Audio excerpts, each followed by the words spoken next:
આજે તો રાતોરાત ચાવી લઈને થયા ફરાર ને કર્યા માતાજીના દર્શન। અમે તો રોજની જેમ ધૂળ ખંચેરતા હતા અને એકબીજાને ફોન બતાવતા હતા। અને મોટા કાકાએ કીધું મરતોલી જવું છે અને બધા મારી સામે જોવા માંડ્યા, કારણ કે હું 2 દિવસ પહેલા જ મરતોલી જઈ આવ્યો હતો। પછી કાકાએ કીધું જઈએ, પણ આ છેલ્લી ગાડી ભરાઈને જઈએ। ગાડી જાય છે એટલામાં તો કાકા સ્વેટર લઈને તૈયાર હતા। बहुत तेज हो रहा है। બધા તૈયાર છે પણ અમારા 2 દાગીના રહી ગયા હોય એવું લાગે છે। અહીંયા તો સ્વેટર, મફલર અને હા પિક્ચર ના હીરો જેવો લાગો છો એવું કેવું પડે, જલ્દી કરે ને એટલે। આજે પાછો માતાજીનો હુકમ થયો છે ને તમે કોમેન્ટમાં જે ચેરમાં લખવાનું ભૂલતા નહીં। અને આ ચાવી લઈને રાતોરાત અમે થયા ફરાર અને અમનો હરખ તો જો દર્શન કરવાનો।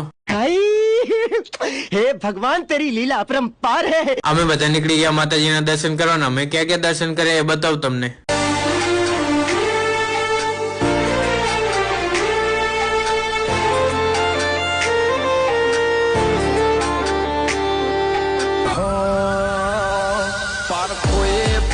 લીધી માઢો રે માયા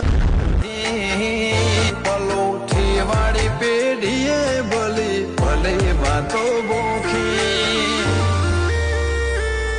જીને ગોતી ના ગત પડે તો રતે નથી આઘી। માતાજીને સરસ મજાના દર્શન કર્યા અને જેમ ઘર નજીક આવે એમ કાકાને ભૂખ લાગે તો ફટાફટ ઘરે જઈને ખાઈ તરે ને હોઈ જઈએ।